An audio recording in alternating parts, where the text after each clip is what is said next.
건기가 오면 이제 곡식이 익기 시작하고, 그 다음에 거두기 시작하죠. 그 거두는 작업을 우리가 추수라고 말하고, 그 다음에 그 추수할 때 결과는 타작마당에서 마지막 이제, 추수가 마무리가 되죠. 성경 안에 나오는 추수 또는 타작마당이란 말이 등장하면 모두 다 그 안에 하나의 theme, 주제가 흐르는데 그 주제가 바로 심판이라는 theme이 흐르고 있다는 것을 기억하시면 돼요. 자, 그러면 지금 비가 오고 있고 또는 파종하고 기경이 된다 이 얘기가 나오면, 비 오고 파종 기경 얘기가 나오면 이건 하나님의 은혜의 때를 의미하는 거예요. 그래서 그 안에 모든 이야기의 베이스에는 팀이 은혜의 팀, 긍휼의 팀이 흘러가는 거죠. 긍휼 주제가. 그런데 마지막에 심판 이야기는 언제나 타작마당을 배경으로 해요. 자, 예를 들면 사사기 읽으시니까 기드온의 이야기에서 타작마당 이야기가 나와요. 기드온이 혼자 그죠, 포도나무 숲에 들어가서 거기서 타작하고 있어요. 그런데 그것도 타작이에요. 그래서 그것도 하나님께서 기드온을 향한, 기드온이 아니고 미디안을 향한 심판의 이야기를 이 기드온을 통해 사용하고 계신 거예요. 자, 그 다음에 오베데돔의 베레스 우사, 베레스 아니고 왜 이러죠? 오늘은 그 법궤를 가지고 오다가 정말 제가 이러는 법이 없거든요. 말이 전혀 생각 안 나고 왜 이러죠? 단기 기억 상실증에 걸린 것 같아요. 제가 법궤를 메고 오다가 법궤가 막 뛰었어요. 그래서 베레스 우사 사건이 일어나잖아요. 그죠? 그때 그 수레가 타작마당을 지나는지라 그때 소가 뛰기 시작하고, 그죠? 법궤를 베레스가 만지니까 하나님 베레스를, 우사가 법궤를 만지니까 하나님이 쳐서 베레스 해버려서 그가 베레스에 죽죠. 자, 그럴 때 그 베레스 우사 사건이 일어나는 타작마당. 그건 하나님의 심판의 테마가 흘러가고 있는 거예요. 그건 법궤를 운반하는 과정 안에 하나님이 옳지 않은 방법으로 그 과정을, 얼마나 하나님이 기뻐하신 일이에요. 그런데 그 과정을 옳지 않게 가져가고 있기 때문에 하나님 그 일을 치신 거죠. 그 일을 하나님이 기뻐할 수 없는 거죠. 그래서 너무너무 좋은 방법이라도 여러분 그 과정도 하나님의 방법으로 하기를 바라시는 심판 테마가 올라가죠. 인구조사를 해요. 다윗의 가장 치욕적인 수치의 이야기입니다. 그래서 그 수치스러운 인구조사를 통해 그가 하나님 앞에 가장 교만해진 그날 하나님이 그를 심판하고 그 민족을 심판하는 이야기가 등장할 때 어디서 멈춰요? 아라우나의 타작마당에서 멈춰요. 그래서 타작마당 이야기는 하나님의 강력한 심판 이야기와 더불어 언제나 거기는 또다시 긍휼이 시작됩니다. 심판의 이야기와 더불어 긍휼의 이야기가 시작되는 곳이 바로 여러분 심판의 테마예요. 그래서 우리는 타작마당 팀이 나오면 타작마당이네? 그러면 전체 이야기가 심판 이야기가 나올 텐데 어디에 심판 이야기가 있어? 이렇게 전후 문맥을 뒤져보면 스토리가 전개되는 걸 보게 돼요. 그래서 꼭 추수 또는 타작마당 이야기가 나오면 하나님의 심판 테마가 흐르고 있다는 것을 기억할 것. 자, 그 다음 넘어가 봅시다. 하나님은 이때에 우리에게 하나님의 강력한 심판이 흐르고 있기 때문에 우리에게 요구하시는 덕목 하나는요, 하나님을 심판하는 분이고 우리에게 요구되는 덕목은 긍휼을 요청하세요. 자, 저기 말씀 보세요. 저 예레미야가 아니고 저 레위기입니다. 저기 안 고쳐졌구나. 레위기입니다. 레위기 19장 이렇게 되어 있어요. 너희 땅에 곡물을 벨 때 너는 반 모퉁이까지 다 거두지 말고 너의 떨어진 이삭도 줍지 말고 너의 포도원의 열매를 다 따지 말고 너 포도원에 떨어진 열매도 줍지 말고 가난한 사람과 타국인을 위하여 버려두라. 난 너희 하나님 여호와니라. 하나님이 난 너희 하나님 여호와다. 내가 말하니 지켜라. 이 말과 더불어 나도 추수하는 사람이다. 너희에게 긍휼을 베풀기 위하여 나는 너희들에게 긍휼을 베풀기 원하니 너희들 또한 긍휼을 베풀렴. 이렇게 말하고 있는 메시지예요. 그래서 하나님의 타작 곧 하나님의 심판 이야기가 이 땅에 이루어지는 날 우리가 이 땅에서 긍휼을 베풀 때 하나님도 우리에게 긍휼을 베푸시는 것이죠. 하나님이 긍휼을 베풀기 위해 우리에게 긍휼을 요구하시는 거예요. 그래서 언제나 하나님은 추수 타작마당에 일어나면 하나님의 이야기는 심판 이야기로 우리에게 요청되는 덕목은 긍휼 이야기로 그건 몸으로 드리는 기도와 같아요, 여러분. 그래서 룻의 이야기 안에도 거기에 바로 하나님의 긍휼 이야기가 등장하고 있는 것이죠. 자, 밀밭이 익으면 이렇게 됩니다. 이걸 가지고 이제 타작을 하면 이제 베어 가지고 묶어서 오죠. 그러고 난 다음에 타작마당은 넓은 바람이 잘 부는 곳에 밑에 바닥은 돌이어야 돼요. 큰 반석이 되면 반석을 깨끗이 쓸어서 청소를 한 이후에 그러면 그 반석 위에 짚을, 그죠? 집단을, 그러니까 밀단을 가져온 걸, 보리단을 거기다 이렇게 잘라서 풀어서 던져 놓는 거죠.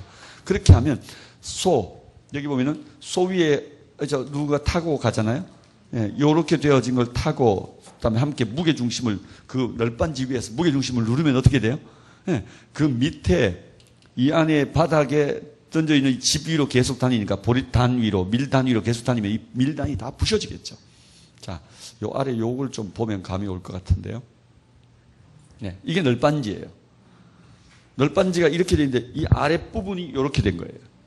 저는 과거에 이가 날카로운 타작기계라고 말할 때 저는 그 말이 뭔지를 잘 몰랐어요.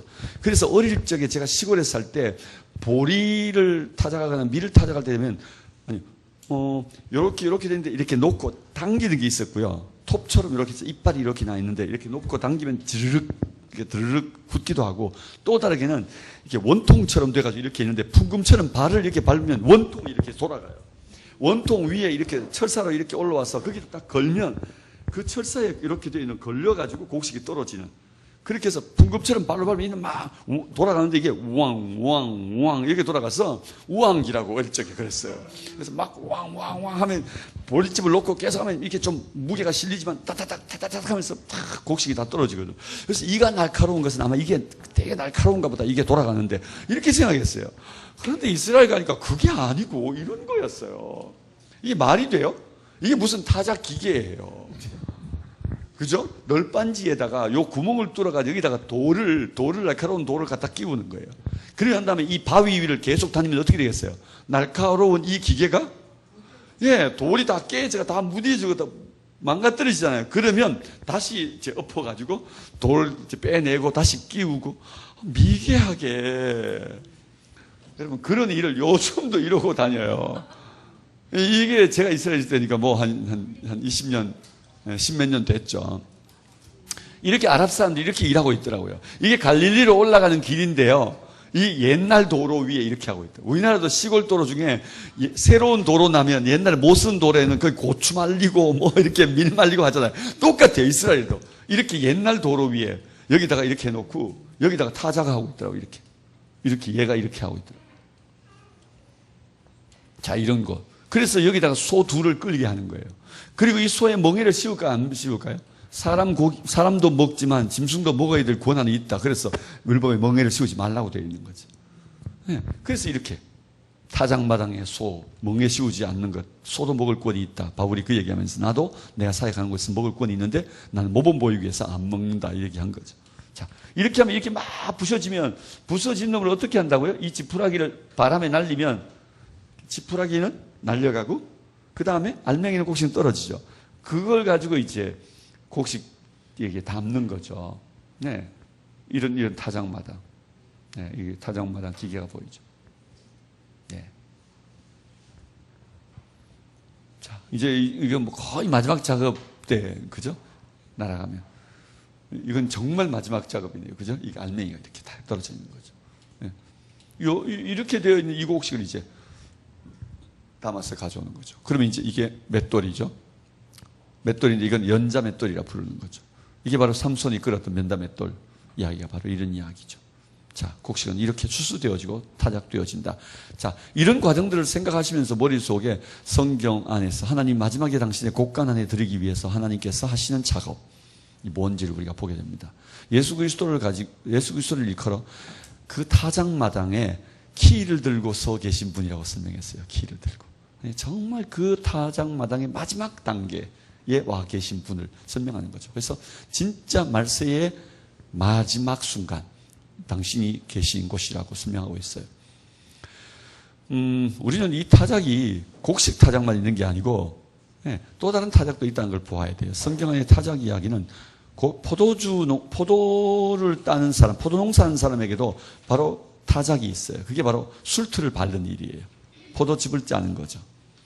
땅을 파고 돌을 제하고 극상품 포도나무를 심고 망대를 세우고 거기에 술틀, 그 포도주 틀을 만드는 것, 술틀을 만들었다. 이게 포도원의 첫 번째 조건이죠. 기도는 바로 이 술틀에서 그 일을 한 것입니다. 자, 포도즙 틀을 여러분 발로 밟는다고 되어 있어요. 포도즙 틀을 밟았는데 발로 밟으니까 그것이 포도즙이 붉은 즙이 튀는데 그것이 마치 피가 튀는 것 같은 설명이 이루어지고 있죠. 이것도 이제 심판에 관한 이야기인 거죠. 자, 그 다음 넘어가 볼까요? 자, 이게 망대고요. 포도원에 있는 망대고요. 예, 이렇게 된 망대예요. 예. 우리나라 가수원과 같은 거예요. 그죠? 가수원. 여기도 보면은 이 고대의 비문 안에 이렇게 포도원이 이렇게, 포도 능굴이 이렇게 있고, 포도를 따가지고 이제 술틀에 담는 행위를 하는 이런, 예, 비문이 있어요. 자, 작은 포도원에는 이런 게 만들어져 있는 거죠. 이렇게 동그랗게 되어 있고, 그 다음에 여기 줄이 매어져 있고, 여기에 구멍이 있고, 여기 포도주가 나오면 이놈을 따서 이렇게 담는 거죠. 여기다가 이제 포도를 갖다 집어넣으면 사람이 들어가서 이렇게 줄 잡고 이렇게 발로 밟는 거죠. 네. 발로 밟을 때 맨발로 들어가야 된대요. 아니면은 그 씨가 으개지면 이 즙이, 예, 써진대요. 그래서 이것도 보십시오. 여기는 큰 놈이죠. 두 군데가 되어 있고 이 사람들이 들어가서 이렇게 발로 밟고 요 구멍으로 이렇게 포도주가 나오면 여기 포도주가 쌓이면 이렇게 항아리에 담는 거죠. 이게 이제 포도주 틀이에요. 술틀, 포도즙 틀, 뭐 이렇게 불려지는 곳이죠. 자, 이렇게 하는 순간을 뭐라고 부른다고요? 추수라고 부르는 거죠. 타작이라고 우리가 생각할 수 있다는 거죠. 그 다음 감람도 마찬가지예요. 올리브도 이걸 따는 것, 대추나무에 있는 대추를 따는 것과 똑같아요. 여러분 집에 혹시 대추나무 있어 대추를 따본 적이 있으나요? 시골에는 밑에 이렇게 자리를 깔아놓고, 그죠? 네. 네. 대나무 가지고 막 두드려서 따는 거죠. 마치 올리브도 똑같이 그렇게 따요. 자, 먼저 따는 거 좀 보고 올게요. 자, 이 막대를 들고 두드리죠. 네, 이렇게 두드리면 땅에 떨어진 거 이렇게 모아가지고요. 네, 물로 씻고, 그 다음에 그걸 아까 뭐 연자맷돌, 거기다 집어넣어가지고 저걸 한번 거반 부셔가지고, 그 다음에 다시 자루에 담아서, 요게 한 자루, 두 자루, 세 자루, 네 자루, 다섯 자루예요. 다섯 자루를 여기 놓고 위에다가 소뚜껑 같은 거 이렇게 나무로 된 거 하나 얹고, 그 다음에 여기에 긴 기둥을 하나 끼우고, 여기다가 이제 바위를 다는 거죠. 여기 줄을 하나 달면 여기 프레스가 되는 거죠. 그럼 이 아래로 기름이 나오는 거예요. 자, 이게 그래서 기름을 담고 이렇게 하는데요. 자, 여기 보십시오. 여기에 기름을 짜는 곳이 있는데 기둥이 들어가죠. 여기에 줄을 달아 있는 게 보여요. 이보다 좀 더 선명한 건 이런 거예요. 자, 예. 여기에 줄을 달고 여기에다가 이렇게 돌을 다는 거예요. 돌 하나 달면 첫 번째 나오는 게 이게 슈퍼 버진 오일인 거죠. 예. 예. 그 다음 두 번째는, 첫 번째가 엑스트라죠. 그죠? 엑스트라 엑스트라 슈퍼예요.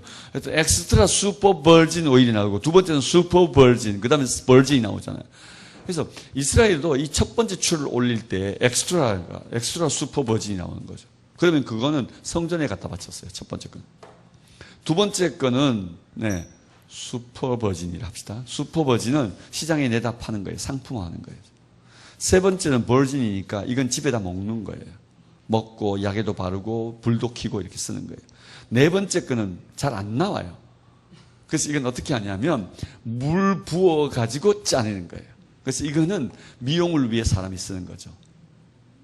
그래서 예수님께서는 야, 넌 내게 감람유도 붓지 아니하였다. 내가 니네 집에 들어갈 때 감람유도 붓지 아니하였다 할 때 이 감람유는 뭐냐 하면 마지막에 물 부어서 짜낸 네 번째 것을 말하는 거예요.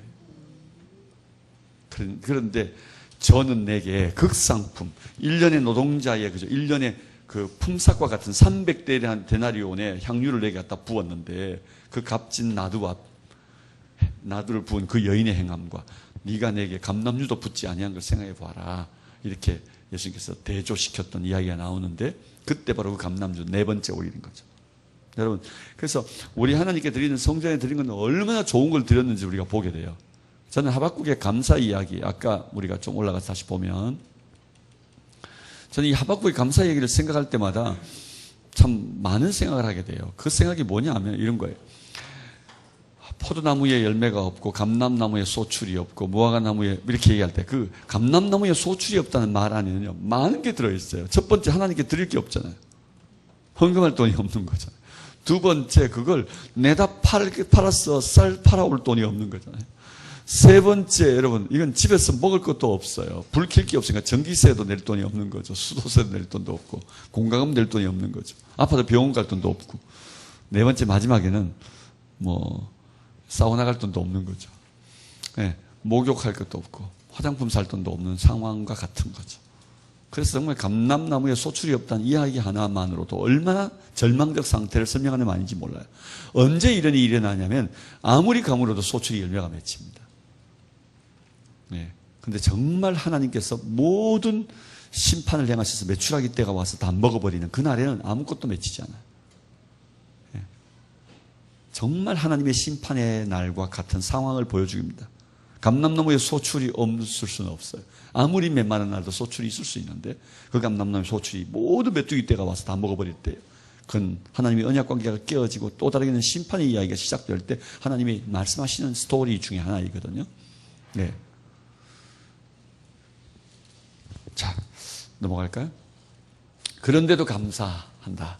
그런 상황이 되어졌을 때도 하나님 우리를 구원하실 것을 기대함으로 하나님께 감사하는 일, 그것이 우리의 감사다, 이렇게 말하고 있는 것을 보게 됩니다. 자, 또 넘어가 봅시다. 자, 감람은 이렇게 추수하고요. 그 다음에 또 봅시다. 네, 이 플러스 이런 방법이죠, 그죠? 아까 보았던, 네, 요 나무에 요 뒤에 가면 이렇게 되어 있는 거죠. 여기에 자루 하나 넣고 둘, 셋 넣고 이게 누르는 거죠. 우리나라 옛날 방앗간과 같은 거죠. 양은 추수를 언제 할까요? 유목하는 사람에게 추수는 양털 깎는, 우리는 젖자는 때나 이렇게 생각할 수 있지만 실제로 양털 깎는 걸로 성경 안에 표현되어 있어요. 우리는 그 양털을 깎을 때 사무엘상 25장에 보면 나발이라는 자가 어떻게 살았는지를 보여줍니다. 광야에서 다윗이 정말 나발의 양떼와 목동을 보호해 주었어요.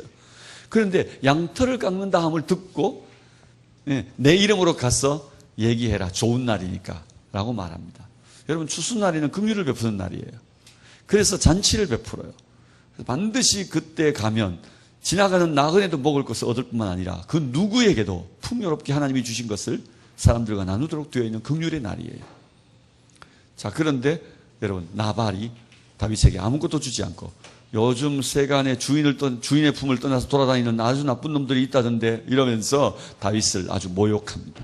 그래서 다윗이 칼을 차라. 그리고는 그 얘기를 듣자마자 군대 400을 거느리고 그를 죽이러 갈 때 그 지혜로운 여인 아비가일이 와가지고 그를 멈추었고 다윗에게 염소 5마리 잡고 하여튼 엄청나게 포도주 5부대 이러면서 이제 다윗의 마음을 진정시키는 걸 보게 돼요.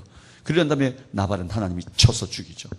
그가 추수날에 긍휼을 베풀지 않았기 때문에 하나님이 그를 심판한 날에 그에게 긍휼이 없는 심판이 임한 것입니다. 그의 스토리가 나발의 이야기가 등장하는 걸 보게 되죠. 여러분, 저는 우리가 성경 읽는 가운데 가장 오해가 많은 것이 뭐냐면 이런 테마를 생각하지 않을 때 우리에게 오는 잘 이해되지 않는 게 있습니다. 그게 뭐냐면 하나님 마지막 때에 곧 양과 염소를 분리한다는 얘기가 신약에 나와요. 양과 염소를 왜 분리하겠어요? 우리 이유 없어요. 어쨌든 하나님이 마지막 심판날에 양과 염소를 분리하니까 분리하는 거지 뭐.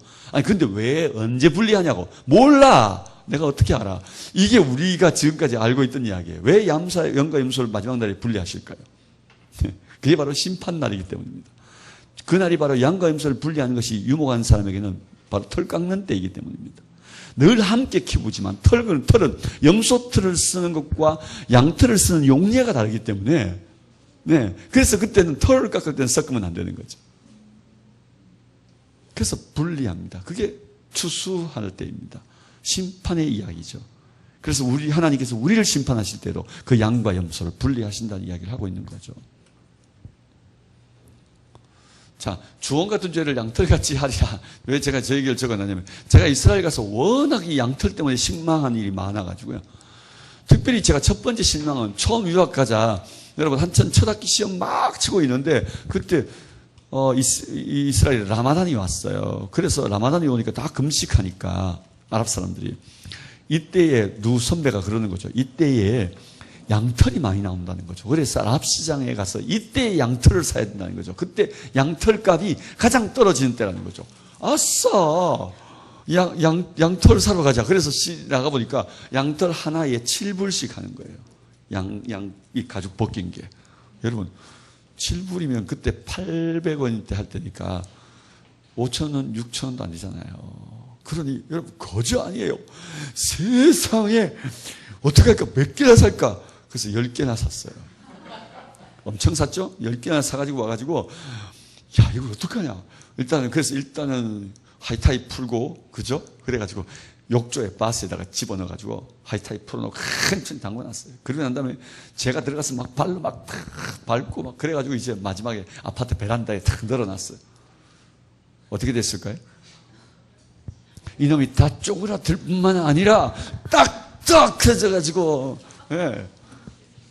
세상에 왜 그게 쪼그라들어요? 왜 그게 딱딱해져요? 햇빛에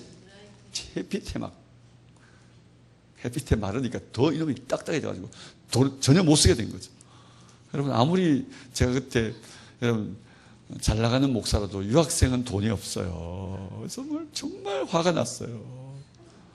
70불을 날린 거 아니에요. 70불을. 정말 가슴이 아팠어요. 그래가지고 제가 그런데 다른 것보다 어쨌든 막 두드렸어요. 뭐 또 이렇게 두드리면 된다 해서 막 두드려도 안 풀어지고. 그랬는데 해결이 안 되는 게 있어요. 가죽은 조금 어떻게 되는데 해결이 안 되는 게 있어요. 뭔지 아세요? 냄새. 이스라엘 양털은 그렇게 쓰는 게 아니더라고요. 뉴질랜드 양털이냐, 스코틀랜드 양털이냐 그런 거 하는 거지. 여러분 5개월, 6개월 동안에 한 번도 씻지 아니하는 이 양의 오줌 싸고 똥 싸고 하면서 같이 뒹구는 이 양털은 아예 그렇게 쓰는 양털이 아니었던 거죠. 그러니까 헐값에 팔았던 거예요. 그걸 좀 세탁하는 데가 좀 맡겨서라도 좀 나았을 텐데 말이죠. 그래서 제가 그때 알았어요. 성경이 틀렸다는 것을. 왜냐하면 정말 양털같이 희게 한다는 말은 방법이 없다. 네, 양털은 희게 하는 게 아니다. 희게 할 수도 없다. 그때 알았어요. 그래서 하나님께서 우리를 깨끗게 해봤자다. 이런 생각이 이 얘기가 아니라 네. 그래서 아니 도대체 질문이 됐어요. 우리를 어떻게까지 희게 할 건가? 도대체 어느 정도까지? 이스라엘 양털이 이렇거든요. 제가 깨달았는데 여러분 막 태어날 때예요. 태어날 때 양털은 정말 순결해요. 그래서 불순물에 때묻지 않고 막 태어난 양들은요 정말 순결하고 깨끗해요. 그래서 우리를 태어날 때 그 순결함으로 회복시킨다는 말씀이지 않을까 그런 생각을 해보았어요. 근데 제가 이스라엘 떠나서 영국에 갔을 때 양을 봤는데요. 그 동네 양들은 다 허물건하니 다 그래도 괜찮더라고요. 그래도 그놈들의 그 꼬골한 양털 안에 얼마나 더러운 게 많이 들었겠어요. 냄새도 나고. 근데 이스라엘 양털은 그것과는 비교할 수 없을 정도로 더럽습니다. 네. 자, 도시문화 이야기를 좀 해야 다음 주 제가 질 이야기를 마지막으로 좀 할 수 있을 것 같습니다. 도시문화 이야기 조금은 제가 더 합니다. 원래 늘 평소에 이 시간에 마쳤는데요. 제가 조금 더 하겠습니다. 도시문화는 고대 역사의 시작부터 공존한 문화였지만 이스라엘 역사 속에는 왕정시대에 이르러서 주된 문화로 자리 잡았다. 아시는 부분이고요. 축성문화는 언제 시작되냐 하면 창세기 4장에 가인이 그가 도망가면서 그의 아들의 이름 에녹이라 부르고 그의 성을 지을 때 에녹성이라고 말합니다. 왜 인간이 처음 성을 쌓았는지에 대한 그 이유를 이 에녹성을 쌓으면서 가인의 모습 안에서 가인이 가졌던 동기를 통해 살펴볼 수 있습니다. 다른 게 아니라 하나님이 그에게 안전대책, 인을 쳐준 것을 믿지 못한 불신앙으로부터 출발합니다. 저를 죽일까 두렵습니다. 그래서 하나님이 그에게 가인의 인을 주셨어요. 가인의 표를 주셨어요. 그런데 그가 불신앙, 하나님을 믿지 않습니다. 그가 스스로 셀프 세이프티, 그의 자기 안전, 자기 방어 대책을 세운 것이 바로 성을 짓는 이야기였습니다. 그래서 성경 안에는 성 짓는 문화 이야기는 모두 성경 전체 이야기 끝까지 하나님의 이야기는 창세기부터 계시록까지 실제로 성 짓는 이야기는 부정적으로 등장합니다. 그래서 성을 짓는 자들에 대해서는 부정적인 생각을 가지는데 그것이 결정적으로 드러난 건 어디일까요? 바벨탑 이야기입니다. 창세기 11장에 가장 부정적으로 등장한 것이 바벨탑 이야기고 이 이야기는 계시록 마지막 16장에서 18장 20장까지 나오는 이야기인 바벨론의 큰 성 바벨론이 무너졌도다 큰 성 바벨론이여 하는 바로 그 바벨론이 무너지는 성 무너지는 이야기와 더불어서 창세기 11장 바벨론이 성 무너지는 계시록 이야기 이 이야기가 실제로 성경 전체가 가지고 있는 성 짓는 불신앙의 세상에 대한 하나님의 부정적 경향에 대한 이야기를 다루고 있는 것을 보게 됩니다. 그래서 하나님을 대적하는 문화고 불신앙의 문화이기 때문입니다. 자, 그러면 또 넘어가 볼까요? 사람들은 바벨탑 이야기를 이런 상상화를 여러분 네덜란드 화가가 생각했습니다. 하나를 도시로 생각한 거죠. 시티 타워, 하나의 도시인 타워라고 생각했습니다.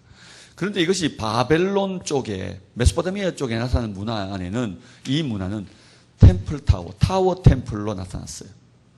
예, 그러니까 뭐라고 그럴까요? 성전, 탑 자체가 성전인 거죠. 신전인 거죠. 이게 바로 뭐라고 그러죠? 지구라트라고 부르는 거예요. 지구라트. 네. 지구라트가 여러분 이건 네. 정말 죄송합니다. 제가 이렇게 쉽게 잘 안 까먹는데 오늘은 정말 많이 까먹네요. 이건 여러분이 별로 중요하지 않은데 제가 까먹어서 화가 나려고 그래요. 네. 네. 이건 메소포타미아 쪽에 거기 한 도시 뭐라고 들어있는 도시에 있는 지구라트고요. 이건 여러분 우리가 아는 갈대아 우루에 있는 지구라트입니다. 아브라함이 살았던 곳에 바로 이 지구라트가 아브라함이 있을 때 거기 태어나서 자라고 있을 때 이 지구라트가 이미 거기에 오래전에 세워져 있었습니다. 주전 3000년경에 세워져 있는 지구라트들이기 때문에 여러분 아브라함은 2000년대 사람이에요. 그렇기 때문에 이 지구라트를 이미 충분히 경험한 지구라트 문화 안에 있었던 사람인 것을 알 수 있습니다. 이 갈대아 우르의 지구라트는 지금 남아있는 현존하는 것 중에 가장 큰 건데요. 길이가 360m, 폭이 180m예요. 여러분 군함 중에 대조영함 아마 이런 것들은 아마 이 정도 될 수 있을지 모르겠는데 여러분 실제로 아마 서울에 있는 건물 중에 길이가 360m짜리가 잘 없을 거예요. 그리고 그것도 폭이 180m짜리가 잘 없지 않을까 하는 생각을 해봅니다. 얼마나 큰 것인지를 상상할 수 있습니다. 여러분 이집트 쪽에서는 이것과 비슷하게 또한 성을 지는 이야기 안에 인간 죽음, 곧 무덤이지만 바로 이런 피라밋을 지는 문화가 있었어요. 여러분 한번 그 문화가 얼마나 이런 축성하는 이야기를 통해 상징적으로 그들의 문화의 여러분 그 핵심적 가치가 뭔지를 보여주고 있는데요. 바벨론 문화, 다시 메소포타미아 문화 안에는 그들의 핵심적 가치가 축성 문화로 가장 상징적 심볼릭하게 드러난 것이 지구라트. 그런데 그것은 신전이죠. 자, 그런데 이집트 쪽에서는 그들의 모든 문화의 상징적인 총화인 바로 이 피라미드 무덤이에요. 왕의 무덤. 하나는 무덤 문화, 죽음 문화고 하나는 신의 문화죠. 그래서 이 두 가지 이야기 안에 들어있는 그들의 세계관, 가치관들을 우리가 알 수가 있어요. 그건 또 후에 한번 다루도록 하고요. 이 이스라엘 땅 안에서 발견되어진 고고학 발굴 안에 성을 지은 흔적이 나오는데 이건 세계의 모든 고고학 발굴 장소 안에서 발굴된 축성 이야기 중에 가장 오래된 흔적입니다. 이게 바로 주전 6000년경의 것이라고 이야기되어지는 곳입니다. 지금으로부터 8000년 전의 것이죠. 바로 어디에서 발견되었냐면 여리고입니다. 여리고 안에 바로 이런 것인데 과연 이것은 자연석을 이용하고 흙으로 이렇게 망대를 세웠는데 둥글게. 근데 지름이 한 2.5m 정도 되는 건데요. 바로 왜 이런 타워를 만들었을까? 망대처럼 적을 보기 위해서 성에 붙여놓은 것일 거다. 또 다르게는 별을 보기 위해 섬겨놓은 곳일 것이다. 이곳은 심지어 제단이었을 가능성이 많다. 망대를 높여서. 여리고라는 이름은 예리호라고 해서 특별히 달이란 뜻입니다. 달. 쉐메시, 베세메스, 쉐메시 그건 태양. 그래서 베세메스는 태양신전이죠. 태양신전이 있던 곳이고 여리고는 달신을 섬기는 곳이었다라는 사실을 알 수 있습니다. 그래서 망대는 아마 그런 흔적으로 쓰여졌을 것이다. 이렇게 최초의 이야기를 찾아가는 그런 해석들이 있습니다. 성을 지는 이야기는 곳곳에 많이 있는데요. 이것은 저 남쪽에 부엘세바 근처에 아라드라는 곳에 있는 바로 요게 신전입니다. 요게 신전인데 요 신전 성 안에 있어요. 성 안에 있는 신전인데 이렇게 들어가면 성소 뜰이 있고요. 여기에 제단이 있습니다. 아마 여기 물두멍이 있어서 가능성이 있는 거죠. 이 제단이 이스라엘의 제단인 것을 알 수 있는 것은 자연석을 통해 만들어져 있다는 거죠. 네. 그래서 이것이 제단이었을 것이다. 그리고 요 안으로 들어가면 지성소가 있는데요. 이 지성소 안에 들어가면 입구에 떡상과 향단이 놓여져 있었어요. 이렇게 작게. 요 안으로 들어가면 두 개의 기둥이 지성소 안에 있는데 마치 두 돌비, 십계명의 두 돌비 같은 것이 놓여 있는데 십계명의 두 돌비가 아니라 바알을 섬기는 바알 주상들이었어요.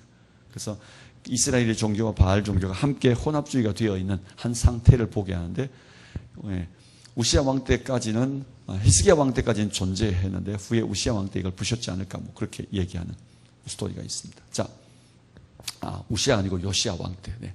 자, 이것이 바로 아라드에 있는 성의 모습들이고요. 성경 안에 있는 성들이요, 여러분, 자, 세 개의 성, 특별히 이 성은 핫솔과 무깃도와 게셀인데 병거성이라 부릅니다. 6개의 방을 가지고 있는 Six Chambered Gate라 우리가 그렇게 부릅니다. 그래서 북부에는 핫솔, 중부에는 무깃도, 남부에는 게셀이 되어 있는데요. 여러분, 제가 강의 안에 혹시 있지 않을까 생각하는데요. 자, 이게 어디에 있냐면 위치에 지도로 여러분 보십시오. 북쪽에 오는 적을 막기 위해서 갈릴리 바다 위쪽에 핫솔이 있고요. 요 위에 단이 있습니다. 여기 단이 있네요. 그래서 북쪽을 방위하는 방위사령부로 솔로몬이 만들어 놓은 거고, 이스라엘 평야가 여기 있으니까 이스라엘 평야를 지키기 위해 무깃도 중부 지역에, 그 다음에 이 아래쪽에 이집트 쪽에 올라오는 적들을 막기 위해 게셀, 예루살렘을 방위하기 위해서 만들어 놓은 거죠.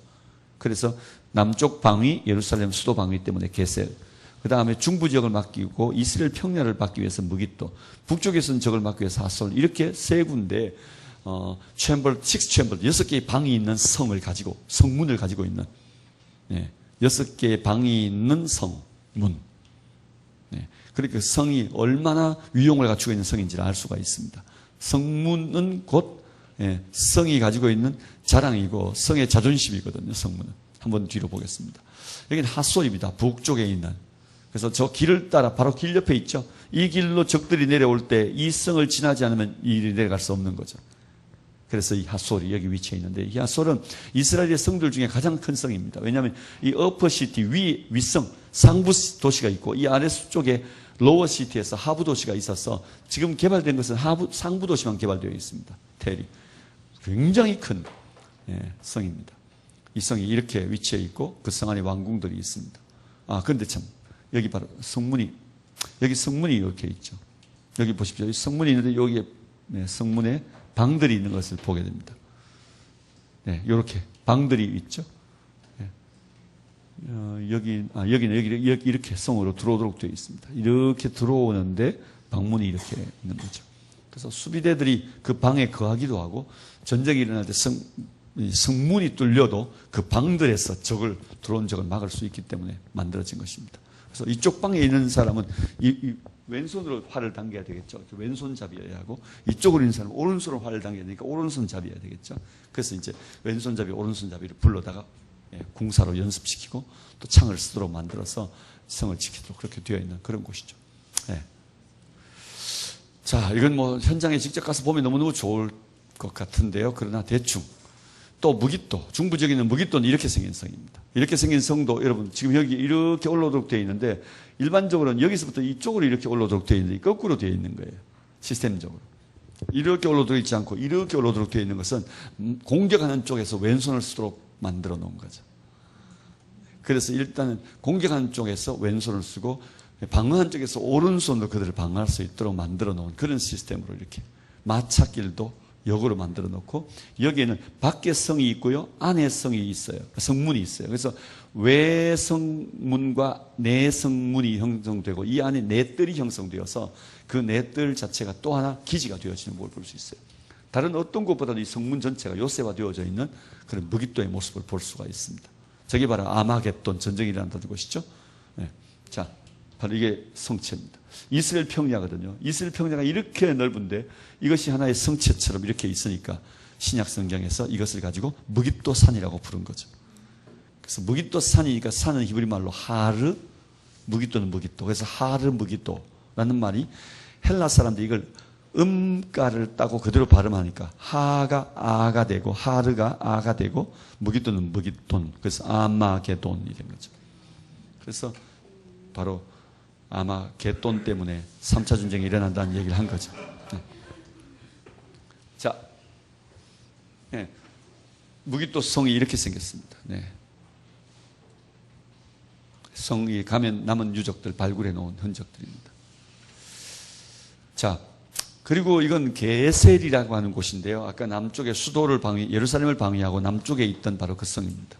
이 성 안에 가면 여기서 밖에서 들어오는데 이렇게 six chambered 되어 있는 6개의 방이 있는 성문이 있습니다. 솔로몬 때 만든 것임을 알 수가 있습니다. 자, 그 안에 들어가면 게셀 안에서 특징인 것이 이 성문과 더불어 이 주상들입니다. 12개의 주상이 사람이 이 정도 크기예요. 그러니까 이 주상이 얼마나 높은지 아시겠죠? 3m 이상 되는 그런 주상들이 서 있어요. 게셀에서 우상을 섬긴 바로 우상의 성소가 있었다는 사실을 보게 하죠. 이스라엘이 얼마나 더러워져 있었는지, 그들이 왜 망했는지를 보여주는 이런 상징적인 내용들입니다. 자, 그리고 북쪽에 최북단에 가면 단이라는 곳이 있는데 지금 현재 성이 가장 잘 남아있는 복원된 곳이 단입니다. 단에 들어가면 이 성이 있는데 이 성의 돌들은요, 날카로운 네모난 돌이 아니에요. 돌로 정으로 쪼아서 만든 것도 아니에요. 다 이렇게 둥글둥글해 보이죠? 왜 그럴까요? 풍화작용. 그렇구나. 네, 그럴 수도 있겠네요. 와, 정말 놀라운 발견입니다. 이차적인 생각 못했어요. 네, 가서 알려줘야 되겠어요. 네, 요르단강, 요르단. 그죠? 요르단이란 말은 요레드 단, 단에서부터 흘러온다는 뜻입니다. 요레드란 말은 흐르다는 뜻입니다.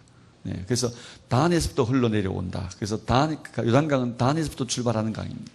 졸단에 J-O-R-D, 여기 히브리 말로 요레드입니다. 여러분, 근데 단에서부터 흘러나오니까, 단에서부터 흐르니까 그 단에서부터 흘러오는 강에 있는 돌들은 어떤가요? 그래서 다 둥글둥글한 돌이죠. 그래서 이곳의 성들은 다 이렇게 둥글둥글한 돌로 지어져 있는 것이죠. 자, 그래서 이게 성문이 있는데 이렇게 방들이 이루어져 있고요. 네. 성문에 들어오는 여기에 성문이 만들어지면 여기에 돌짝이 되어 있는 것을 볼 수 있죠. 이렇게 들어오는 거죠. 이렇게 들어오면 여러분 이렇게 성 안으로 들어가면 그 안에 이루어지는 그 성문에 있는 기능들이 있습니다. 특별히 한 4가지가 이루어지는데요. 첫 번째는 시장 기능이 있고요. 두 번째는 신전 기능이 있고요. 세 번째는 광고 기능이 있고요. 네 번째는 법정 기능이 있습니다. 여러분 우리나라에 지금 현재 성문 근처에 시장이 형성된 거 알죠? 동대문, 남대문 시장. 네. 요즘은 도시의 기능이 성문이 없으니까 어디서 생겼냐면 고속버스 터미널이, 시외버스 터미널이 다 성문과 같습니다. 이해되시죠? 그래서 거기에 시장이 형성돼요. 마켓이 그렇게 형성되는 것은 바로 저런 이유입니다. 그러니 고대의 성문 앞에 어떤 마켓이 생겨난지 상상할 수 있는 거죠. 그 다음에 신전이 있는데요. 들어가고 나가고 하는 사람들의 안전을 늘 기원해야 되니까 성문에 신전이 반드시 있게 되어집니다. 그 다음에 이 성문에서는 어나운스먼트, 그 성에 일어난 일들을 계속해서 알려야 되는 나팔을 부는 망대가 있고 성에 있는 모든 일들을 광고하는 어나운스먼트 한 자리가 있습니다. 그리고 마지막에는 장로들이 늘 법정으로 만드죠. 장로들이 성문에 올라갔다는 말을 통해 성문에 올라가 있는 장로, 잠언서 공부할 때 30장 나오죠. 네, 법정이 형성됐습니다. 자, 성문은 2가지 중요한 키가 있는데 하나는 왕이고 하나는 안전입니다. 그래서 킹과 세이프티. 그래서 성문의 도시문화를 이해하려 할 때 하나님은 이 2가지 이야기를 통해서 우리에게 중요한 구속사의 메시지를 던져주고 있어요. 자, 그 코트, 왕이 앉는 자리가 여기 있습니다. 여기 보십시오. 바로 여기입니다. 이 성문 안입니다. 아까 단 안으로 들어가잖아요. 들어가면 바로 거기 있어요. 다음 그림을 좀 볼까요? 이겁니다. 여러분 여기에 이렇게 옛날에 이게 있었는데요. 어느 날 가니까 죄송합니다. 어느 날 가니까 이렇게 돼 있더라고요. 이게 성문의 기둥을 없애버렸더라고요. 아마 그게 가짜로 있으니까 복원해 놓은 것도 아마 안 좋아서 버렸나요? 근데 있으면 더 좋을 것 같은데 이 자리가 바로 기둥이 섰던 자리인 거죠. 네, 여기 보이시죠? 아까 그 자리에 기둥이 이렇게 서고 여기 캐노피가 만들어지고 여기 왕이 앉았던 거죠. 네. 그래서 왕이 앉아서 이 모든 것을 다스렸는데요. 그 왕과 함께 장로들이 함께 앉아서 판단하는 거죠. 룻기서에 나오는 보아스의 이야기, 기업 물은 자에게 그렇죠? 너가 기업 물으라 그러니까 신발 던지고 보아스가 신발을 주는 이런 장면들이 다 이런 상황에서 이루어지고 있는 것임을 우리가 볼 수 있습니다. 여기 성주가 앉고 또는 왕이 앉고 그다음에 그 주변에 장로들이 앉아서 그 일을 함께 소위 배심원처럼 그 일을 판단해 가는 거죠.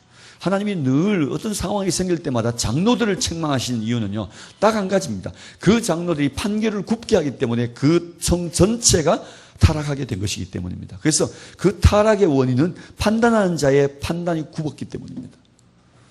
그래서 늘 책망할 때 장로들을 첫 번째 하나님이 책망하는 이유가 되어지는 것입니다. 그들이 판결을 바로 하기만 해도 그 성은 하나님의 의의가 지켜지기 때문입니다. 자, 여러분, 이런 성문의 이야기, 성의 이야기는요, 다 어디로 들어온지 아세요? 이게 다 나중에 식탁 위로 올라옵니다. 자, 보세요. 농경문화의 결과는 식탁 위로 다 올라오죠. 유목문화의 결과도 식탁 위에 다 올라오죠. 성은 안전하죠. 그 성이 안전하고 그 성의 안전함 안에 여러분 집이 있고 그 집 안에 식탁에 유목문화와 농경문화의 열매들이 다 올라오죠. 자, 도시 안에 보호를 받으며 나는 지금 농경문화와 유목문화의 결과인 모든 열매들을 식탁 위에 올려놓고 내가 거기에 앉아있다. 여러분, 이건 모든 이야기의 절정이잖아요. 그래서 식탁은 하나님께서 언제나 구속 드라마의 마지막 그 파이널한 심볼릭한 상징으로 늘 쓰여지고 있는 거죠.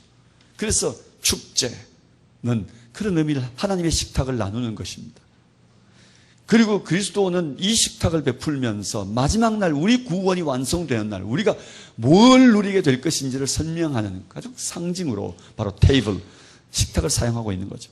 시편 23편에 등장하는 하나님께서 우리에게 상을 베풀어 주신다는 이야기는 바로 이 농경문화와 도시문화의 이야기, 그리고 심지어 농경문화와 유목문화의 이야기의 결정체인 테이블과 그리고 도시문화의 이야기의 완벽한 안전을 허락해 주시는 가운데 우리에게 주어지는 축복의 이야기, 구원의 이야기, 우리의 만족의 이야기를 우리에게 던져주는 메시지예요.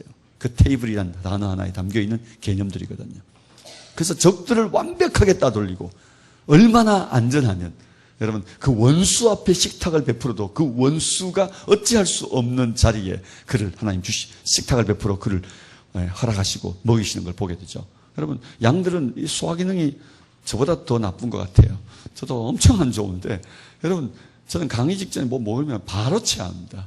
강의 직전에 김밥 주면 죽습니다. 저는 그런 상황인데 여러분 이 양들이 지금 저기 바로 앞에 있는데 어떻게 먹어요? 그죠? 그런데 원수 앞에서 상을 베풀어 하나님이 먹으라는 거예요? 먹지 말라는 거예요? 죽으라는 거예요? 살라는 거예요? 소화시키라는 거예요? 체하라는 거예요? 인간적으로 생각하면 그건 하나님이 양 보고 먹으라는 얘기가 아닙니다. 원수 앞에서 식탁을 베풀어 놓고 한번 먹어봐. 우리 담력 테스트 하는 것도 아니고.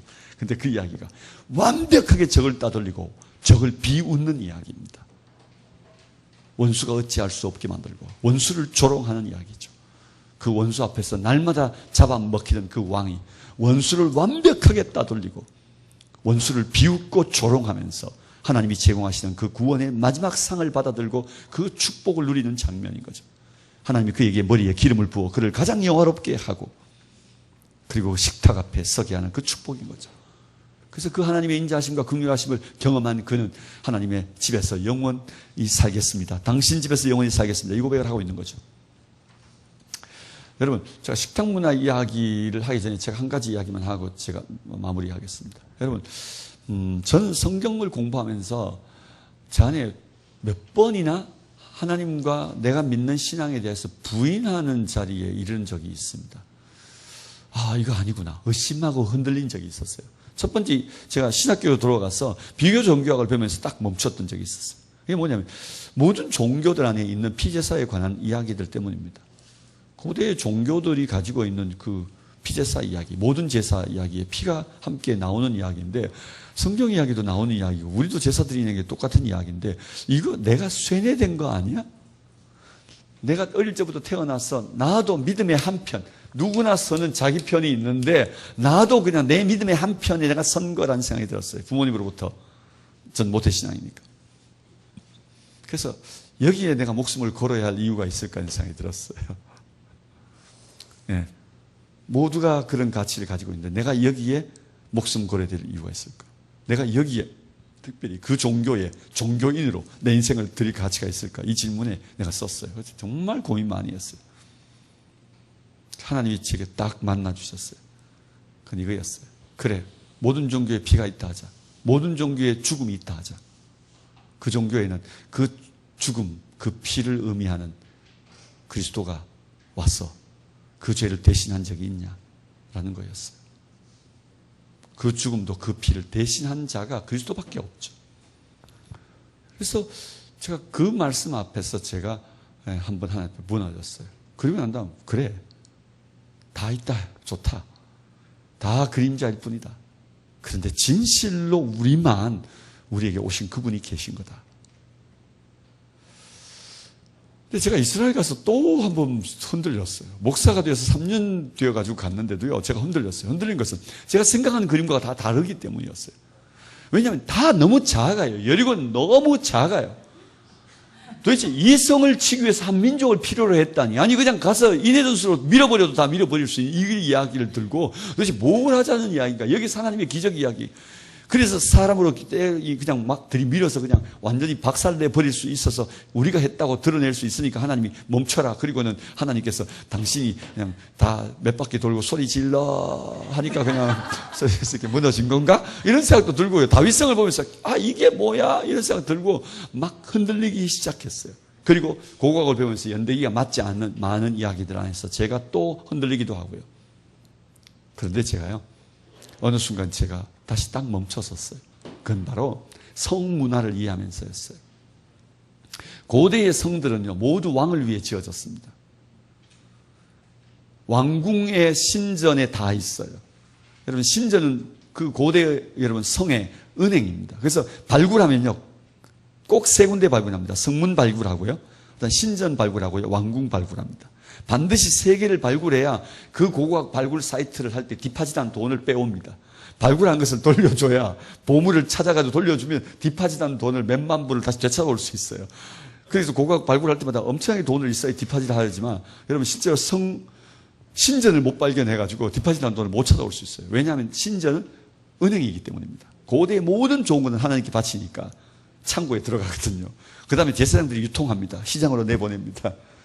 알죠? 그러면 시장에서 또 이게 팔아서 다시 또 신전으로 들어옵니다. 유통합니다. 그래서 은행이에요, 이 템플이. 신전 벽이요, 3m씩 두껍습니다. 고대에도. 왜냐하면 쳐들어와서 신전 벽을 허물고 그 돈을 가져갈 적들이 있기 때문에. 그리고 왕궁입니다.